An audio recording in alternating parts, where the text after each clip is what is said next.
Hello, everyone, and welcome to the sixth episode of the Broadcast Club. I am your host this week, Ralina Tricolor. I am Nakanashi. And I am Ange Time. Our topic this week is the role of Kickstarter in visual novel development and localization. We're trying something new, with no guest this time, to see if we're even interesting on our own at all. Dead silence. Anyway, moving right along. With our shorter introduction this time. The first thing I'd like to bring up is just the concept of Kickstarter in general, how it's used both outside of visual novels and with visual novels, and how appropriate it is for visual novel localization projects. Yeah, so to be perfectly honest, I've been aware of Kickstarter for a long time, even before I was involved with visual novels, and my perception of Kickstarter always was, I have this idea of a thing I want to make, and here's a prototype of it, and I need more money than I have to make this because I think people are going to buy it. So it's a way to secure funding for things that you're making, or tasks you're going to do, which works for visual novels because visual novels need funding too, obviously.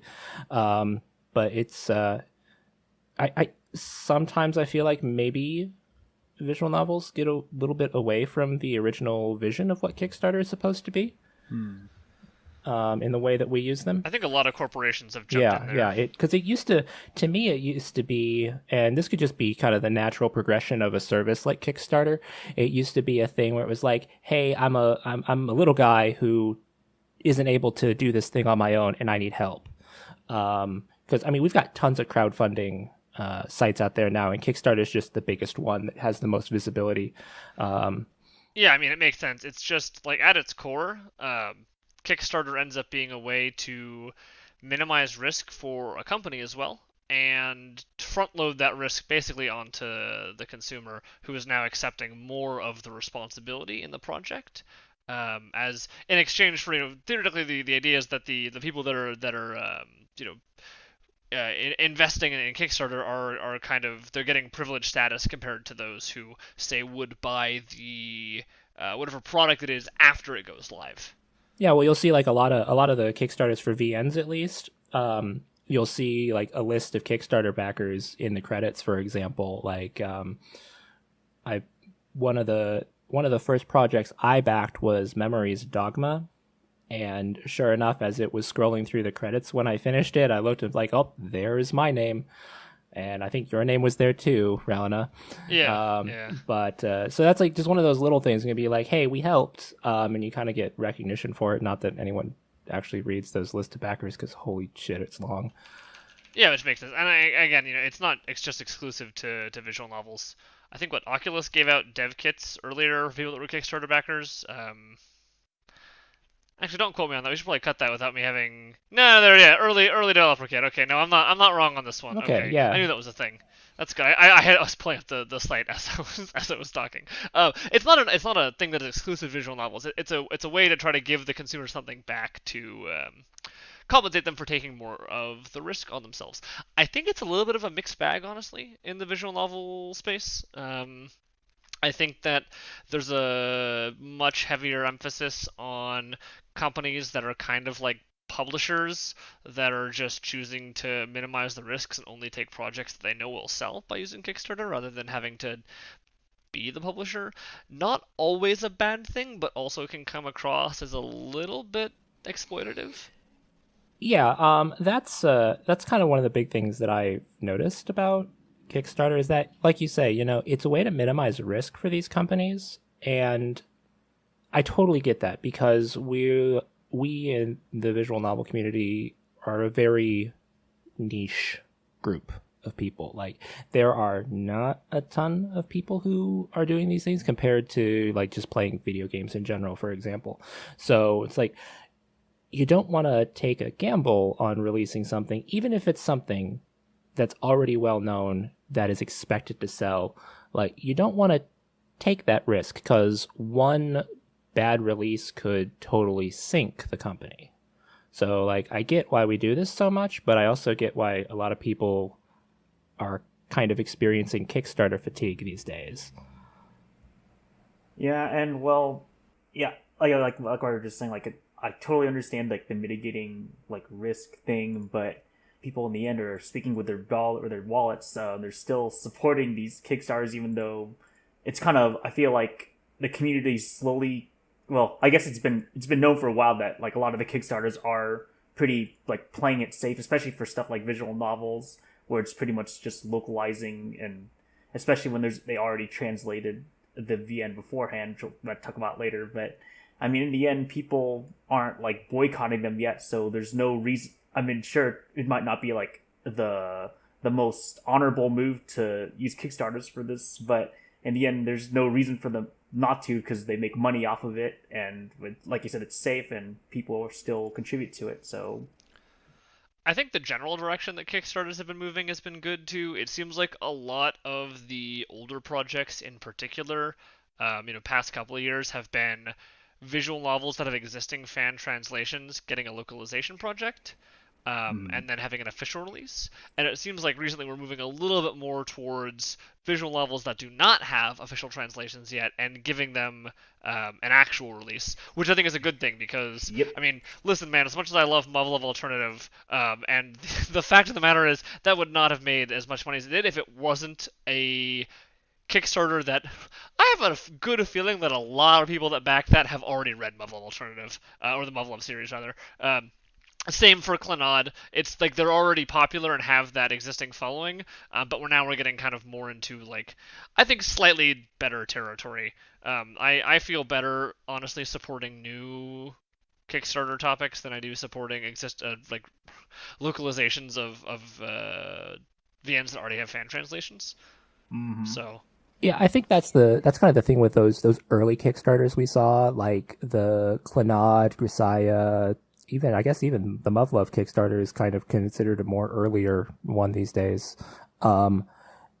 They were for things that a lot of people have already read and had never been able to do anything to support the developers, because the average reader is not going to go through the hoops to import the copy and all that stuff. So, but it finally gives them an easy way to show their support of these things that they've already read and really loved. And so that's why we saw such these huge turnouts for those Kickstarters. And, we kind of have to, I guess, run through all of the old standards getting brought over officially before we can get into new stuff.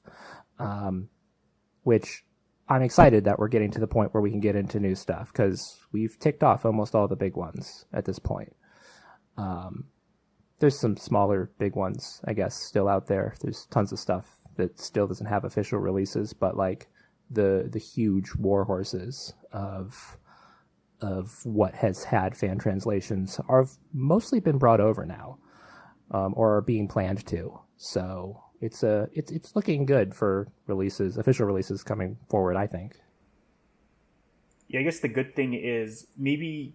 So I guess as far as like the whole topic of kickstarting previous releases, I guess I think it was, I don't know if it was well known that they kind of used like the previous translations like as a way to test to see if visual novel Kickstarters are even worth doing in the first place. Like I know Clannad was like the first really big one, and obviously that one did amazingly well, so Sekai just continued that trend. But now that we've gotten like a lot of the popular visual novels that have already had fan translations are either released or got kickstarted eventually, now that like Mac just said, we can actually focus on the ones that don't have fan translations. So I think starting off with like previous fan translations, while it on one hand does seem kind of like they're playing it too safe, on the other hand I think it kind of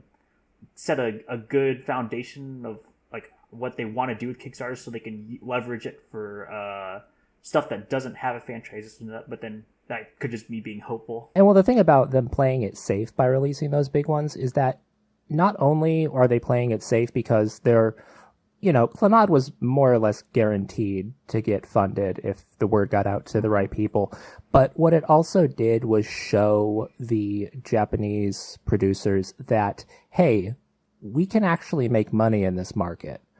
And they needed something that would sell, I think. I mean, I don't know for sure, but I think that was kind of part of it, is that, we have to start with these big ones because we need to show the makers of these products that, hey, the West wants this, and here's a really obvious sign that they want this. We should start doing something with this. Yeah, I think it's been good for that. I think some of the Kickstarter have been absurdly successful. Muv-Luv breaking what they got 1.2 million, I think. Oh, that sounds right. Yeah, like there's definitely money here. So I mean, my end goal with Kickstarter, at least, of where I'd like to see things go with this, is that basically, I don't think this will happen, but my end goal with it would be that after starting to see that Kickstarter shows there is a market and they start building up some bankroll in these localization companies, the localization companies can start taking some risks and picking a project themselves. And as I say that, I realize how unrealistic it sounds because Kickstarter is working for them, and it is a far safer bet. But I think that there are more opportunities to mishandle things during a Kickstarter project than there are during a proper release, especially in regards to getting things shipped on time. I think people are exceptionally bad at estimating how long it will take to work on these things. And again, in the example section, I have so many examples of things where just like, holy hell, that took a lot longer than they estimated. Which, again, it's part of the thing of if you want to put the risk out there on the consumer and you show that you do a bad job, it's entirely possible that people will just stop supporting your Kickstarters because they know that you're not going to be delivering on time or handling things in a reasonable manner, where that whole process is removed if you just say, hey, the VN's coming out in 3 months, look forward to buying it. Not to be the person defending Kickstarter usage or anything, but I can see absolutely why we are seeing this continued reliance on Kickstarter, because the thing is that a lot of these localization companies, after they pay all of the fees to the original developers, they pay the wages to the people who are working on the localization, all these license fees, all this stuff. Once they get through all of that, the amount of money they're left over with to fund future products is incredibly small. And it'd be wonderful if this could be higher, and it's kind of the nature of how Kickstarter works, is that Kickstarter isn't necessarily designed to make them money. It's designed to provide them funds. Yeah. And so they have to rely on those sales after the Kickstarter to be able to fund these future products, which I don't know. I don't know what those numbers are for some of these outside of that, and how much they produce, and if they produce enough to start having a localization bankroll going. But it seems that with the continued reliance on Kickstarters, that maybe that's not quite enough. Even though we do see some things come out without Kickstarters. We've had a couple releases from Sekai that didn't have a Kickstarter. Not many, but some. So it happens, but it's definitely not the frequency that some people would like to see. Something else I wanted to mention about just the nature and structure of Kickstarters in the process is physical merchandise and limited time merchandise, because that's another big reason people like to support these Kickstarters. You get your fancy body pillows and tapestries and all sorts of fun. I've only bought add-ons. the second one of those. Which I think, on the one hand, it's cool they can do this kind of stuff, because I'm sure the reality is, if they had to run an actual store with stock and having to manage all that stuff, they probably just wouldn't sell these things. Yeah.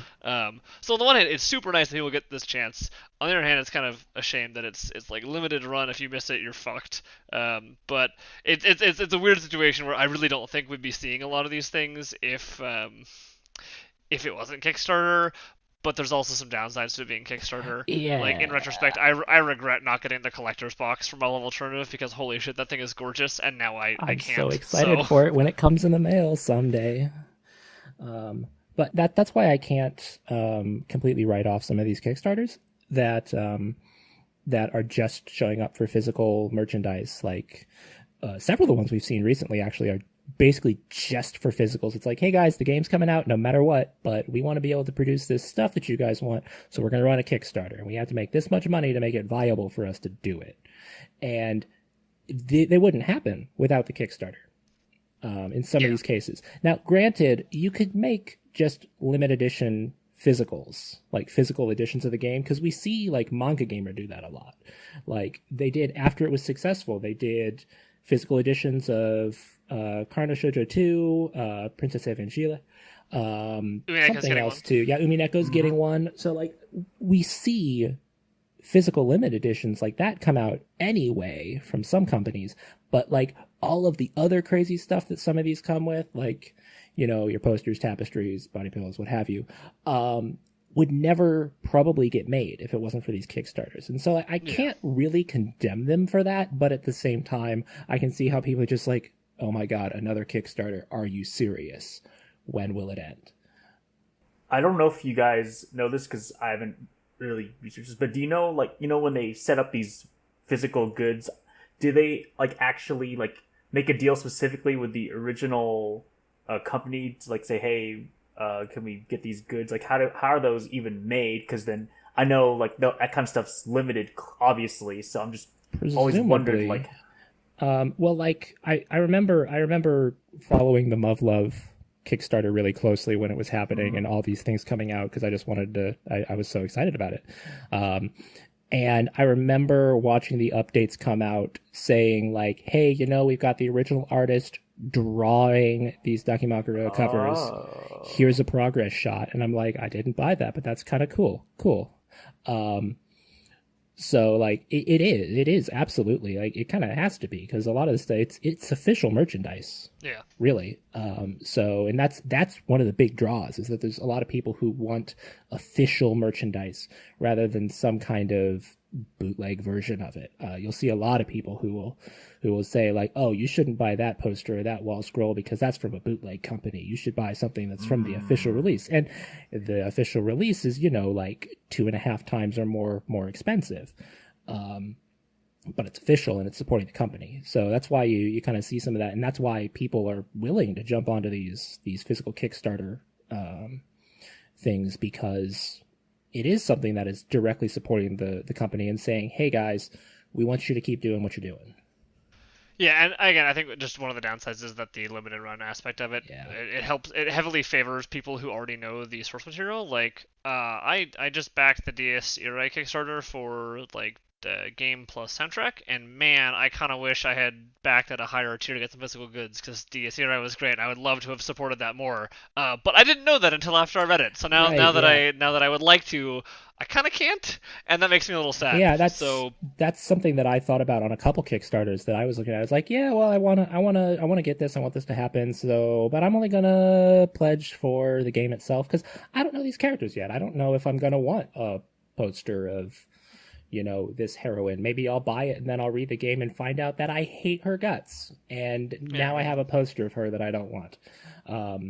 So it's a monument to your failure. Like, I make poor life decisions. As if you just couldn't write guess that on there already. Yeah. Every time you want to back a new Kickstarter physical, you have to look at the poster for at least 30 seconds first, and think about if you really want it. Knock, do you remember that one time that you fucked up? It's right there. I'd hang it like right across the way. I've got a blank wall in front of my computer with nothing on it, and like I'm gonna put something there shortly, but I could just put it up there and it'd be just a reminder of my failure.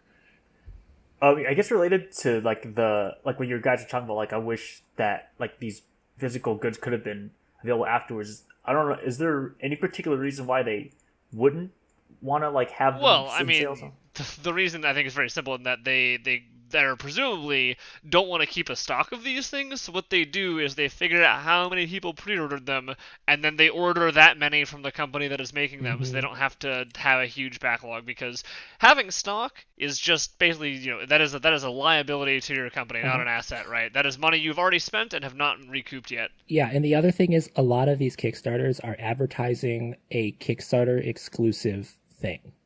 And if they advertise that, it's not saying they can't ever do another run of it, but it looks really bad if you say, hey, this is exclusive, and then like 6 months later, like, just kidding, we wanted to make more. And it's surprise, we want more money. Who knew? But yeah, so I think that's why a lot of these things are really limited one-time only runs. And then if you find out later, like, oh man, I really wanted that, you have to find somebody else who pledged to the Kickstarter who doesn't really want theirs anymore. And that's not always easy, and it's going to cost you a lot more money. Yeah, definitely. That's true. Okay, I think that basically covers at least what I wanted to talk about for just the concept and existence of Kickstarters. I think from here I'd like to really dig into some specific examples of Kickstarters, because I think the way that Kickstarters get run is part of why the topic is a little divisive in the community. In particular for me, just recent salt in the wounds. In fact, I'm just going to start right here. Dies motherfucking Irae. Love the VN. It's great. Really good. Glad I backed it. On some levels, wish I had gotten some physical goods just to have them. On other levels, really disappointed with the way they ran the Kickstarter. Despite being one of the largest, like, most anticipated visual novels, it, like, kind of barely squeaked by. And a lot of that was due to, like, poor communication and PR, and just kind of general mismanagement. There were a lot of weird email updates we got about things that were just, people were in the Reddit comments, like, running damage control from that, like, weren't part of the PR team, but were just running damage control because they knew what was going on. There was this, on the plus side, they actually got the game shipped out, like, one day. Yeah, like, I was that was amazed amazing at how on time was. Holy shit. But I think personally the biggest thing that I felt snubbed by was the soundtrack. So I pre-ordered the digital soundtrack with my tier, and they announced well after the fact, like after I had finished the game and was waiting for the soundtrack to get released, they announced that due to the production of the physical soundtrack, the digital soundtrack was getting a selection of tracks from the soundtrack, not the full thing. But the physical is apparently getting the full one, so I ended up only getting like 16 songs from the soundtrack. I'm like, really? I was playing the game.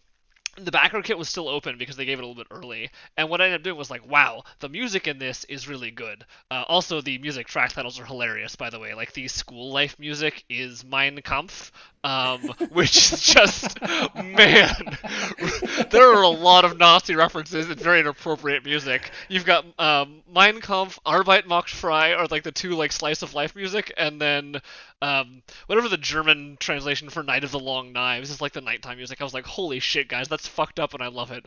But anyway, the point being that on the soundtrack, I really enjoyed it and thought it was great while I was reading, so I upped my pledge in the background because I was like, I really want this. I can support this game more that I'm enjoying, and I can get the cool soundtrack. And then they're like, actually, you know what? Fuck you. You get a selection of 16 tracks, and honestly, some of my favorites aren't on that list. They're like, we're sure that everyone will love it. Like, no, you're not. There's no way everyone's going to love it because everyone loves different tracks. And so again, this is just one of those things where you have to put the risk ends up being on the consumer. And I don't think I'm going to back another Kickstarter run by Light. I think if it really comes down to it, my time being spent learning Japanese is more productive than trusting them to do an English localization in a way that allows me to, one, support them, but two, also get the things that I wanted from them.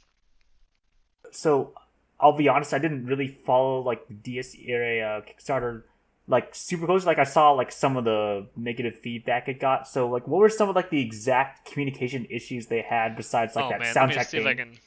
The soundtrack thing, again, was like a communication issue because of how late it came out. Again, well after the game was released. That's still bad, though. Yeah, it's still bad, but it's worse. All right, so this email was on June 30th, so only a little over 2 weeks ago. But remember, the game came out June 1st, so almost a full month after the game came out, they announced that one. Actually, this is something I thought was really good that they did. I love the way that DS Irae got priced, and the reason for that is that the common route is free. And then the 4 routes are available as DLC for the visual novel. That, if you total them up, add up to the amount of the amount of money they were going to charge for the full release originally. And I think that is really, really good for consumers, because basically it means that if you're not sure if you like a visual novel, you can read the common route, see if you like it, and then if you do, buy the game. Now, that of course only works if the the amounts match up to what they're planning on selling it for, right? However, the thing is that the way they announced this, it was just kind of like an off. I'm trying to find the email right now. I actually kind of wish more visual novels did something like that, but they Oh kind yeah, of. like I said, I think it is great what they did, but I'm trying to find the email where they announced this, where it was just people were just kind of confused by like what was going on. And again, there was someone in the comments that was going through and running in Reddit and running damage control basically to what I consider to be basically a strictly better arrangement for people that wanted to play the game. The only thing I remember, like as far as lack of communication, I guess there was like radio silence for like a week or two or something, and like little to no advertisement or something, if I'm not mistaken. During it when it was running. When it was running, It like came out and they did some stuff, and they didn't have all the information up there yet, I believe. It was like, hey, this is this, and we're gonna trickle out some more information as the campaign's going on, and then like it went up, people started posting stuff. I mean, people started paying for it and everything, and we're looking at it. We're like, oh, this is not doing quite as spectacularly as we were expecting, and there was just total radio silence through this. And we're just like, what's happening here? It was a very weird Kickstarter to follow, because it was so many people were expecting it to be like some of the other Kickstarters that have been run, where like how long did it take for Muv-Luv to get funded? When it started, like a couple hours. It was not all that long, and then it just kept going and going and going. But that's kind of I think what people were expecting out of DS, even though not nobody, but a very small amount of people actually who backed this actually have read DS. Because it hadn't been translated yet. They were doing this translation for this, but it's such a huge name. Like if you are in the community, you knew what DS Irae was for a long time as that like one of these huge untranslated titles that finally, when the Kickstarter for translation pops up, everyone thought it's like, yep, it's just gonna go and we're gonna have it. It's gonna be confirmed, and it was a long time before we actually hit the goal. And there was a lot of people who did like troll donations of donating a large amount and then a little bit later taking it down, because you can do that up until the point where it gets funded before the last 48 hours. I think if it's something like if it crosses the last 48 hours and is funded, you can no longer withdraw a pledge that would take it below funding. I think that's how it works. It might be only 24 hours. But there's a point where it's like you cannot withdraw a pledge anymore if it will take you under. But there were a lot of people doing that through this. So it was like, hey, we're doing better. Oh no, it's bad again. Better, bad. And so it was a really bizarre Kickstarter to watch on a lot of fronts. and as far as I know, they did start. I think Ral is pulling up emails, but like they did actually eventually start, like towards the way end. They I guess they did enough communication just to have the Kickstarter reach its goal, but it was like, was it like a last 48 hours it got fully funded, if I'm not mistaken, or it might have been that close. It was a lot closer than anyone was expecting going in. Like we were doing some projections about it when it launched, about will it get funded, will it not get funded, and with Nye, actually. Nye was doing some projections because he's done a lot of Kickstarter analysis and whatnot. And he was looking at it. He's like, yeah, we're projecting it's going to get funded, but it's going to be really close. And it was. I don't remember what the final total was of the goal. Do you remember, Rana? No, I can check real quick though. I've got the. Yeah, I know you're looking at stuff for it right now. I'm digging through them. I was like, where are you? I have to find this.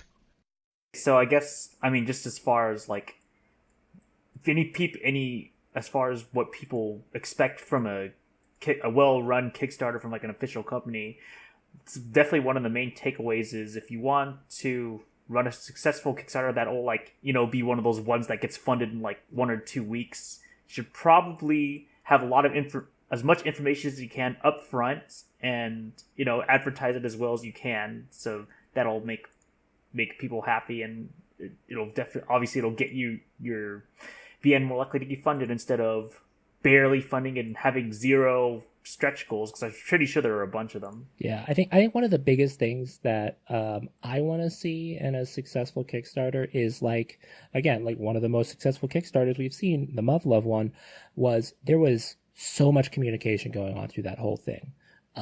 Even well into afterwards, like they're still providing updates on some level, because we don't have alternative yet. It's hopefully coming any day now. But they were always very good about staying in touch with everybody. They always had interesting things to update. Didn't just feel like lip service to say like, hey, we're still here, we're paying attention to you guys. Like, it was actually engaging stuff to read. And like I really think at this point, because it's taken so long for them to do stuff, I think they've actually, it didn't end up being quite as lucrative for them as it could have been, because they've been, like Ralna was saying earlier, they've been sitting on physical merchandise for a while, unable to ship it because it's not ready. Everything else isn't ready to ship. And so they're just like sitting with boxes and boxes in a warehouse, paying money to store it there, which is eating into their profits. I'm pretty sure I read that somewhere. I'll look it up, and if I'm wrong about that, we'll put a note in the episode. But I'm pretty sure that was the thing that's going on. So, like, in that regard, it's kind of unfortunate for them, because I think they ran everything so well that it's kind of sad that, I understand why we don't have stuff yet, because, retranslating Muv-Luv Alternative is a large task. There's a lot of game to translate. So I understand why, even though I think what the original prediction was last winter that it would come out, and it's June or July. Yep. It's July. When did it become July? Sorry. It is the. I checked this today because I was curious. Muv-Luv Alternative on the campaign says it would release in summer 2016. That's amazing. It has been a year. Yeah. It's been a year. Well, to be fair, Muv-Luv Extra was released fairly early, right? It was still late, I think. Oh, still late? It was still later than scheduled, but not by much. They predicted, I think, March 2016 for Muv-Luv. I'm not sure when that one came out, but I know Alternative, they said... they weren't expecting Alternative to take that long, and it has. Yeah, summer of 2016. Well, it's also a bazillion times longer than the original, so... Yeah, exactly. But, also, I looked up, DS Kickstarter did not do quite as bad as I thought. They got 220,000 out of a requested 160,000. Okay. But again, it was a little bit close. Like, they didn't. It didn't seem quite as it wasn't like funded in a couple of hours. It was kind of like steadily money trickling in rather than an explosion like you'd expect for a very highly anticipated VN. Mm-hmm. And that's one of the things. There's some people, I think, who don't want to back until they know it's going to happen. Like, even though, like, the money's not going to get taken out of your account or anything, like, unless it's funded. But for some reason, they don't want to back until it's, like, guaranteed to succeed. And since it was so shaky, there were probably a lot of people who were on the fence that were kind of contributing to that. When it's like, the idea behind this is there's no risk to you saying that I want to pay this much. A Kickstarter that looks like is doing poorly is a self-fulfilling prophecy, as it will continue to do poorly as people don't want to jump on a losing horse. Yeah, exactly. I think if we're talking examples of visual novel Kickstarters, though, there's absolutely kind of an elephant in the room that has to be brought up, and that is the Sharin no Kuni Kickstarter. That's like the only one I can think of today that's like legitimately failed. That's a big VN. So for anyone not familiar, Sharin no Kuni is a very popular visual novel, and there was a Kickstarter full of guilt-tripping, weird PR, and general just strange management, and it actually failed, despite Sharin no Kuni being a very popular visual novel. If I sort by popularity, I'm sure Sharin no Kuni is in the top, maybe... Yeah, that was Sharin no Kuni is in like the top 10 for popularity on VNDB. Mm-hmm. Yeah. It is a very popular visual novel, and the Kickstarter legitimately failed because the company ran it badly. They, after the fact, were like, okay, we fucked up, and they made a new, better Kickstarter And that one got funded with 190,000 pledged of 80,000 goal. So it was clear that the support was there, but I think this is again kind of getting back to that point. If you don't do a good job of setting up your campaign, people won't pay. Yeah. Which is an issue you can avoid if you're not running a Kickstarter. I think that was one of the things that some of the later on localization Kickstarters sort of saw, is that the first ones were so successful that it seemed like, oh, well, we can just throw anything that's popular up here and it's just like guaranteed. But it's not if you don't do it well. It's not just like, I'm gonna put this up and they're gonna buy it no matter what. If you present it poorly, we're gonna react to it poorly. So you can't just say that if you don't localize this, the future of localization is in jeopardy in the West. You can't say that and have people not be pissed off. What was the exact That was Sharin. No, I'm on the Kickstarter right now. That is basically what they said. No, there was it was something like it would be a grim winter or something for, I don't remember what it was. It was yeah, it was really weird. Yeah. I suspect they've probably removed that line from their Kickstarter. I'm on there right now looking for it though. I mean, yeah, I was gonna say, like, I mean, people can like talk crap about Sekai Project, but basically every single one of the big ones like actually succeed because people may not like how they do it, but they present their Kickstarters very well, and every single one of them like got fully funded within like 2 or 3 weeks, like way before the final week. So whatever. People may give them shit, but they'll never be as bad as the Sharin no Kuni Kickstarter. Yeah, but okay, and the thing I'll give Front Wing. They at least admitted to their mistakes. Like, I don't know, they must have they must have hired a new PR guy. I'm pretty sure they did. I should fucking hope so. Yeah, I mean, whatever they did, they clearly did a zillion times better. And don't you worry, guys. I'm going to the web archive to see if I can't find the original version of this page. I'm gonna find this quote because it was like disturbing and weird and made me feel dirty having read it. I remember. I wish I remembered the exact wording, but I remember it launched and we're all sitting here on Discord and we're reading it and we just lost it because we're just like, "Are you serious right now?" Because it was like one of the most strangely entitled sounding things coming from a company. Because it was like, you owe us to back this, was kind of the message behind it. It was like, no? Yeah, well, I guess the good thing for them is when they did the Grisaia, they have this Grisaia Phantom Trigger one, and that one seems to be, mostly good. They learned their lesson. Like, they can't do that, absolutely. Or they fired the guy who did. I don't know the internal. One of the two. I don't know the internal situation that happened there, but. So thankfully, so far we haven't had a second iteration of like actual failure, but that's just. I'm pretty sure any other like company that's wanted to Kickstarter stuff, they've probably taken note of like how people react. So hopefully, when whatever future Kickstarter of either a previously translated or not visual novel, it'll hopefully at least be just presented well right from the beginning, and whether it gets funded or not, it's just up to the people, not to the presentation. Yeah, well, someone had to fail eventually. Yeah. Like, and that was the one that did, and they learned their lesson and fixed it, and there you go. The web archive version that I'm able to find does not have the text, sadly. They just have. Oh no! I think it wasn't a grim winter. It was a bleak winter for. Well, let me see here. Oh man. Oh, is it moreover, if a game this popular is unable to boost the funds necessary for English localization, it is supposable that a bleak winter lies ahead for any similar localization projects of Japanese creative works in the future?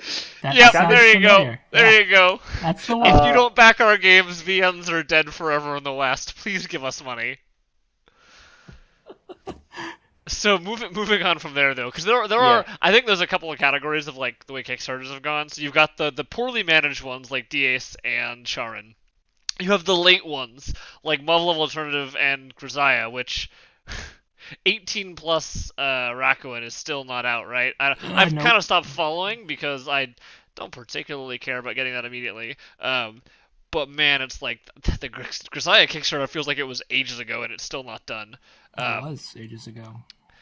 Or I looked at Root Double. The estimated, so Root Double is out, but the estimated delivery date for Root Double is like March 2017. I think they just put in a bullshit number there so that they wouldn't look. Oh, excuse me, March 2016 for a digital game, March 2017 for Vita port. Okay, that's slightly better. Okay, yeah. Vita port's still not out for that, incidentally. For reference, Vitaport is still not out, but that is slightly better as Root Double Steam Edition came out in April 2016. Not terrible. That's pretty I'm good. willing to forgive them for that one. Yeah, that's actually pretty good. It's pretty good given the way things usually go. Yeah. I don't think the Root Double Kickstarter was particularly bad. It was a little late, but not much. But I was just remembering, I was like, wait, there's like weirdly long estimated deliveries on some of these things. Okay, so they estimated a year for Vita, still not done. Okay, whatever. And then I think we briefly touched on this earlier, but the other one that is also now seeming to be a thing is physical-only Kickstarters, where the visual novel is going to be translated. You're going to get it. You'll be able to buy it. However, they're running a Kickstarter to do a limited run of physical merch, again, as kind of a way to have that store without having the risk of having that store.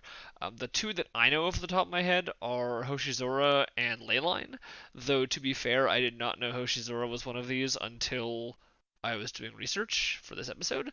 And this is, again, something I think is a little bit sketchy about the process is that for Hoshizora, the title of the Hoshizora Kickstarter is Let's Bring Visual Novel Hoshizora no Memoria to the West. Now, basically, they lead with, it's your chance to support bringing this title to the West, but also get limited edition of physical goods exclusive to this Kickstarter campaign. They don't mention that we have already fully translated and are working hard to release the title until you get about a third to halfway down the page. And I was like, man, the way this is presented with the title and all the fun stuff first, I don't know that I would have read that single sentence under project before deciding, if I was to back this or not, because they have the stretch goals, they have the basic info, the story, and the characters all above that one sentence disclaimer that this is already going to get translated no matter what. And so I see why they're doing it, and it's a way to get those physical goods. A little disappointed in the way it has been presented, just because, again, I wasn't aware this was a physical only thing until I actually sat down and dug into it today. Yeah, I think there might have been another one, but I can't remember. But that was physical. Yeah, it is also the physical only one. Besides those two. Yeah. Oh well, the upcoming Tsubahebe Kickstarter is going to be. Oh yeah, I guess that might be what you're thinking of. I don't know, but either way though, that is, I guess that's one of the common Sekai project things is to do the whole we'll do physical goods even though the translation is either, if not done, like almost done. So I guess I mean obviously I'm one of those suckers for those. Like the back stuff like Hoshizora no Memoria to get like a poster. But I guess to be fair, there was that stretch goal with Eternal Heart, and then that got funded. So yeah, which is actually kind of cool they did that. So that is something new. It'll just probably be like one of those ones that take pretty darn long because it's a brand new translation. Yeah, I was just, at least, especially because I think the thing too is if you just check the top of the project and the rewards, the $20 tier is a digital Steam copy. Like, this looks just like a localization Kickstarter to bring the thing over. And that's not necessarily a bad thing if you're just going to paying, maybe, I'm not sure if that's going to how much it's going to cost, or if it's going to be less money or whatever, but I do feel like it's a little bit misleading that this is structured like a localization Kickstarter when all of that work is already done, and there's no need for me to get involved in this risk process that I can just sit down and not have my money taken from me at funding and instead have it taken from me when I actually have the copy on Steam that I can buy. Yeah, and I don't know if it was, didn't look at that Kickstarter at all because I actually had no interest in Hoshizora. Yeah, same. But the Ley-line one, at least, they also had a digital version available. And granted, that one actually had at the very top of the page, like, this is for physicals only.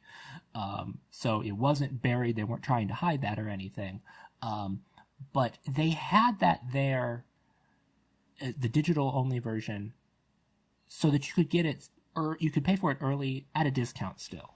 Yeah, which I think is fine. Mhm. I think the Ley-line was a much better example. I absolutely, I actually really, I was really happy with the Ley-line Kickstarter's existence at all, actually, because like I'm reading that series already in Japanese, and I was really happy to see that, because I'm like, oh hey, I can get cool stuff, and so like I pledged that to get, like I said earlier, a tapestry that'll arrive someday, but someday, and it's gonna go on that wall I was talking about earlier, which is great, which means I have to take it down if I ever have company, because otherwise they'll know.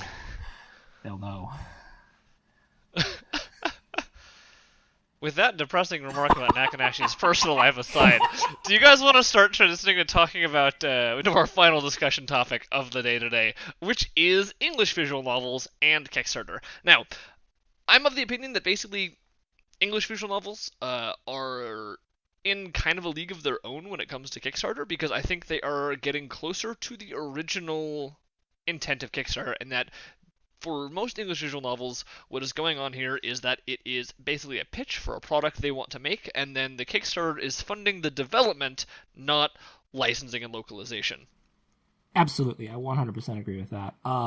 That's one of the reasons I said that about what the Kickstarter platform is supposed to be, in my eyes at least, at the beginning of the episode, is because this is what EVNs are actually using it for. They're actually using it to secure funds, because a lot of these are people who do other things, they have other jobs, doing other things, and they don't necessarily have the money to put into producing this visual novel, because they're not cheap. Like, once you start tallying up things, it costs multiple thousands of dollars, really, if you want to make something quality, and not everyone has multiple thousands of dollars to toss into something that might not make multiple thousands of dollars back. So it's absolutely a thing that it feels much more honest in a way to the actual original vision of Kickstarter, these products being on there looking for funding, because that is what they're doing. They're like, I don't have this money, I would like this money, and I just need to see that people want this even before I make it. Yeah, it's how earlier we were saying like the reason Sharin no Kuni Kickstarter failed was because of like the way it was presented. Like, I've seen some, like, it seems like the way that Kickstarters would fail here is that they simply just didn't make the premise of their visual novel interesting enough or they just made their goal too unrealistic for what they did. So just interesting to see like people failing, I guess, for the right. I don't want to say the right reasons, for like the original intended reasons. I think they are the right reasons, though. I'll say originally intended for Kickstarter reasons. I mean, I think if you fail because your premise was unable to attract an audience, or you requested too much money, that is actually failing for the right reasons, because you have failed to capture a market, rather than basically a lot of the localization one is based on how well you can cater to an existing market that has already consumed the product you're trying to sell them. And that's one of the things about a lot of the English visual novel Kickstarters that fail, is that the reason they fail isn't because they don't have a good product to sell. It's that, I mean, so granted, Kickstarter itself, just by people passively, you don't passively go to a website, but by people going to the website and just kind of looking through products, you will get backers on Kickstarter just from people looking through stuff and seeing like, oh, hey, that looks cool, let me toss some money at that. There are people that do that. But for English visual novels especially, there is a real need for them before their Kickstarter launches to actually have an audience built up who wants to buy their product. One of the there have been a lot. Like there were it was a couple months back where we had as one of our news topics, like there were tons of Kickstarters. It was like, was it like March or something? March or April had like tons and tons of Kickstarters.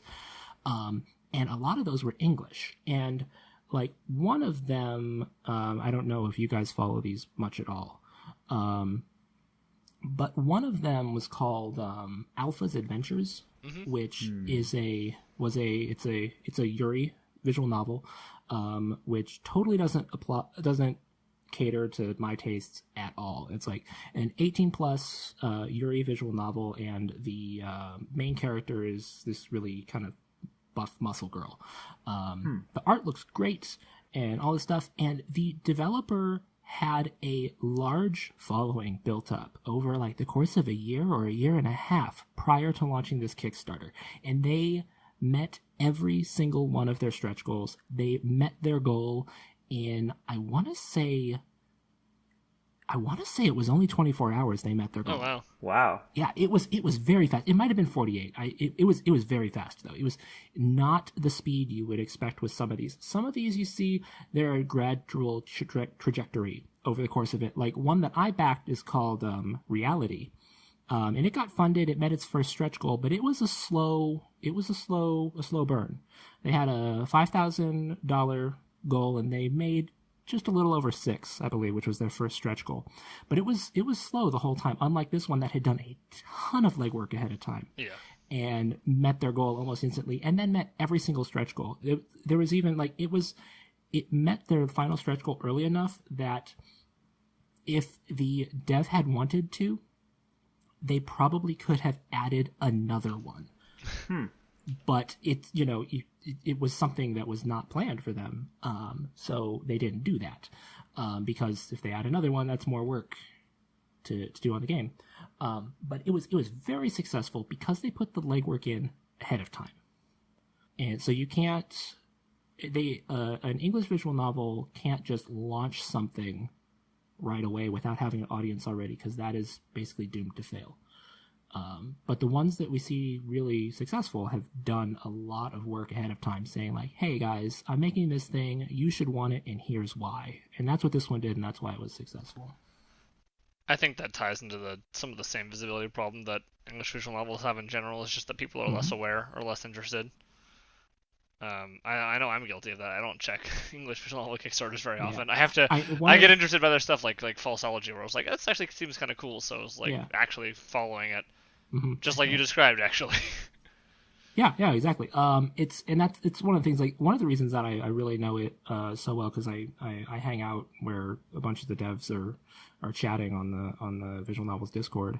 So I hear about a lot of these things because they talk about stuff a lot and trying to figure out like how do we do this, which is really cool. But yeah, like a lot of people, if you really have to go hunting for this stuff if it's not actively advertised to you, and that's why some of them don't do so well, I think, is because they're not being actively advertised. I think another reason for that is that it seems like English visual novels have really wildly divergent funding goals on Kickstarter. Yeah, they really do. You look at stuff like Stay DPRK, which asked for $4,000 and easily met its goal and then some. Or you have Falsology that asked for 23,000 euros and sadly was not funded. I was like, man, I actually wanted to see this, but there was just no way. It was just too much. It's another game they have to play where they have to try to figure out how much can they actually afford to put into the assets, because it's a development cost, not a localization cost, where most of that shit's already there and they're paying licensing, and maybe they do some upscaling or they get some new art, but it's not like they're dependent on, okay, how much can I pay this artist to make this stuff? How much can I pay this composer?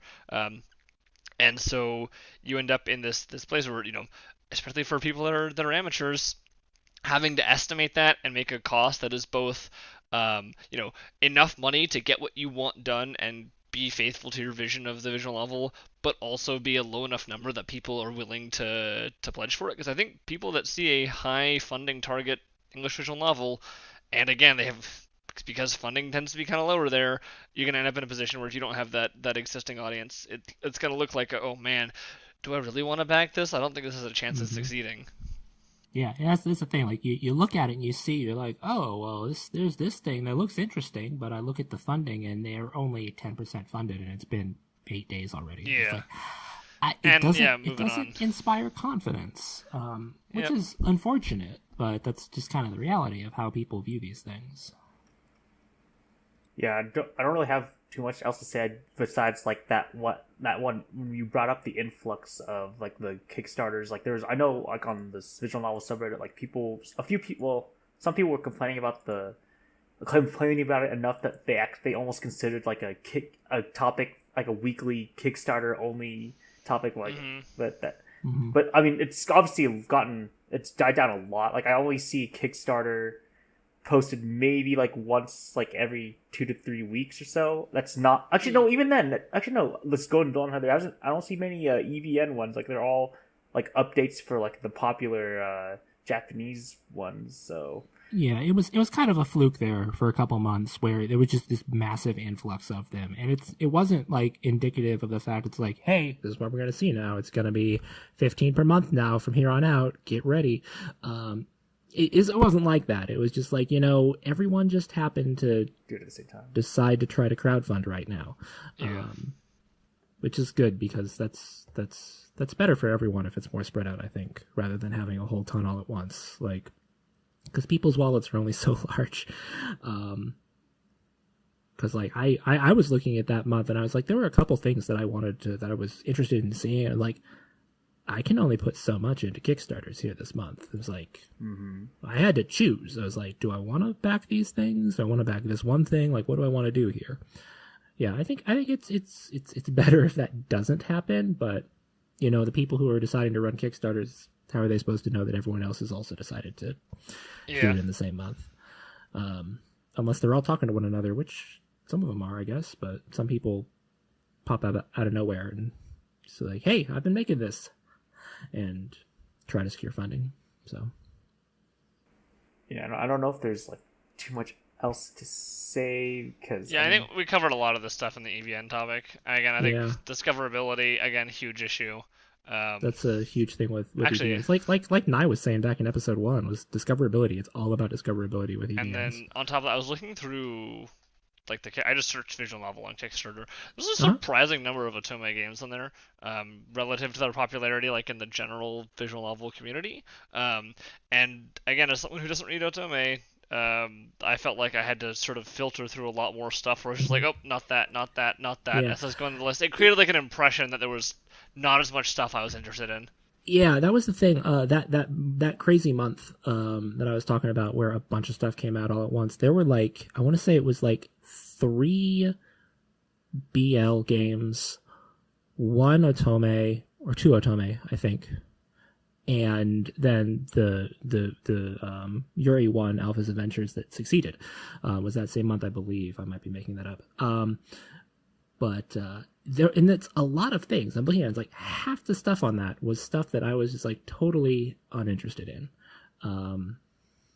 So, and that's the thing too with some of those is like there's not always a broad appeal for some of these, but like as I've heard from the people, I've talked to a couple people who, like I say, I mean, I am probably the last person who would ever get into BLVNs, but someone who is really into them is like, it is a ravenous audience. They want more content. There is an audience out there that wants these things, and those do really well, actually. I mean, that's kind of what Kickstarter is for, right? You find those audiences that you may not otherwise have been able to find or reach. Yep.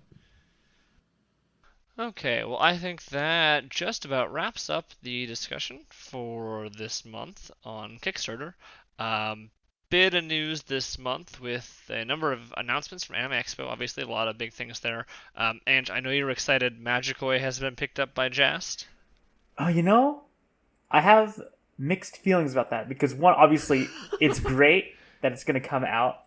Like, you know, I'll be able to support it. I mean, I got a friend Tech Face sent me a physical copy, but I'd be more than happy to buy it again. But the problem is, it was picked up by good old Jast, the company known for taking quite a bit of time releasing things. Like I know people like to make memes of like year releases, but I'm legitimately not expecting this like 2020 at the very earliest. And it doesn't help that Magikoi is pretty darn long, and I don't know how much they're gonna retranslate it or not. I know they're in contact with the original TL team, but I don't know what that means. Well, and apparently for now, it won't affect Magikoi A3 or the rest of the A series, but that remains to be seen. But I guess Yeah. overall, it's overall positive thing, I guess. Did they only pick up the original Magikoi, or did they get any of the rest of it with that? As far as I know, it's just the original, but Okay. I mean, I bet they're gonna wait on sales and see how it does before they That's- commit. Yeah, Yeah. probably. And that would be why it wouldn't affect the Fan TL, because if the Fan TLers got on board with the original one, they'd probably have to shut down operations, because that's how it goes. Yeah. Yep. Okay, and then Subahebi is coming in late August. Honestly, I haven't been following the Kickstarter roll just because I saw that it was a physical only Kickstarter. I'm like, I'm not gonna back a Kickstarter for a VN I haven't read that is physical and fun rewards only. I'm just gonna buy the release when it comes out so that I can not, again, put money down the hole before I actually get anything. So, someone else wants to talk about this one would be great. So I actually watched the live stream where they announced this stuff at AX, and it was interesting because what they're doing with it, like you said, the Kickstarter is going to come out, and it's a Kickstarter only for physical goods. So it's coming out, period. No matter what happens to the Kickstarter, it's coming out. It's coming to Steam. But one of the things that they were always shooting for from the very beginning was having an all-ages release of Subahebi, which there are a lot of people who have read Subahebi that say that's impossible. So what the current plan for release is, and I don't know, it's possible they could figure out a different way they want to do this, is they are going to release the very beginning of the game on Steam, available for purchase on Steam. All ages version, like it's like the first, I want to say it might be only the first route, or maybe it's the first two routes, available on Steam. And they will be providing a free patch that makes it 18 plus and adds in all the rest of the routes of the game. Interesting. Which is a new approach. I don't think anyone's done something quite like that. No, It's I don't like, think so either. yeah, I kind of wish, like, when I was listening to this, there were a group of us watching this at the same time. We all heard this, we're like, huh. Like, why wouldn't they just reverse it, right? Do the DAC, right? Make the all ages stuff Yeah. free on Steam. People can see if they like it, and then make them buy for the rest of the game. So I Or don't know. do like they did, or do kind of the middle ground and release that early content, all ages, for a lesser price. Yeah. And then have the 18 plus patch available for purchase somewhere else. Instead of saying, hey, we're selling you all ages Subahebi on Steam for, it was like $34.99 or something is the price they settled on. Maybe it was more. I don't remember. Don't quote me on that. But for full price. And then have this patch available elsewhere. So it's very odd. A lot of people are really opposed to it, actually. There's been a lot of buzz on social media from a lot of different sources. I don't want to name any names because some of them are well-known people. But you can do the research on that yourself if you're interested. It's interesting. I mean, I don't know. Like, obviously, I haven't read the VN, so I have no idea, like what the story's like. So I'm just trying to like think of even why they would do something like that. Like, the only thing I could think of is there are apparently like a lot of H scenes that they're not like apparently not like the typical like fap tier waifu kind of thing. It's like apparently Yeah, some of them are supposed to be integral to the story. Yeah. I don't know how that is because I haven't read Subahebi. But there's supposed to be several of them are supposed to be integral to the story. There is actually one there's actually a scene that's being removed. If anyone has looked at the pre-fundia, that's the site for it, the pre-fundia for the Kickstarter. There's actually a scene that has been removed. It's like 15 lines or something that's been removed because it's just it's too objectionable content that they didn't want to leave it in, and not a lot of people are complaining about it. But of course, there are some people who be like, "Oh, censorship, this is bad." But it's a scene that I guess didn't really add a whole lot of in the first place. To the game, and so a lot of people are like, yeah, that's fine actually. If they need to cut that, it's okay. But people sometimes will be like, you cut something bad. So it's an interesting release. There's a lot more buzz about it, and not the kind that I was expecting. Yeah. I'll just say that that deleted scene involves doggos, and I'll leave it at that. Yeah, it does. Well then, Yeah. moving right along from that, Sekai Project now has Rewrite Plus and Draku Riot. Yeah, I was couple of I guess kind of visual big ones, because I'm pretty sure because I know Key wanted to jump on board the localization project, but I know I guess I don't know why Sekai hasn't. Maybe Key just wants to focus on just doing the Little Busters super release, and then while maybe since they knew Sekai did well with Clannad, they're like, well, maybe you guys can do your magic with Rewrite while we just focus on making Little Busters and maybe Angel Beats. Yeah, Angel Beats never, by the way. Angel Beats, people I think have forgotten that Angel Beats exists as a visual novel, so... I actually have. Yeah, right? Part. It's like, hold on. There's that other key VN we're waiting for to get translated. Yeah. I guess to be fair, it's by far the latest release, so maybe they're going in release order, but I mean, maybe they might be waiting a little too long on the details on that, but... And in Draku Riot, I know Yuzusoft is a bunch of people like that, but hopefully, I know in addition to Draku Riot, there's like a couple other Yuzusoft VNs they got, but I don't remember the names. But that was about it as far as Sekai went, as far as I remember. And we've got Princess Evangel W Happiness coming at the end of July, which personally, the big thing that I'm looking forward to there is people to stop fucking commenting on every, translation update thread about when is W Happiness? Stop it, I don't care. Anyway, that random little rant there aside, good for them. I'm glad they're finally getting some love, I guess, whoever's in that fan group that posts in every single fucking thread. That would be Zone Joe, S Sparks, and Shotgun Jackson. Okay, yeah. Good for you guys. Congratulations. Now please stop commenting on these threads every single week. Let's see. VN Maker coming to Steam. Don't know much about VN Maker just because Ren'Py exists. So I'm curious to see how that's gonna. Is that like a popular tool? People use that much? Who's the company that does that? VN Maker. Is that I'm looking at it right now. Let's see what we got. It says developer. Why does it say on Steam? It says publisher and developer Dejika. I don't know. Okay, I thought Dejika was the company bringing it over. I'm pretty sure it says not publisher and it says publisher and developer on Steam. Is Dejika? Okay, well maybe it is them then. That is. Okay. I knew it was somebody I knew. I just couldn't remember who it was. Well, cool. I mean, more tools is good, but again, it's been I don't know. I just always think Ren'Py. So. Well, I mean, the link.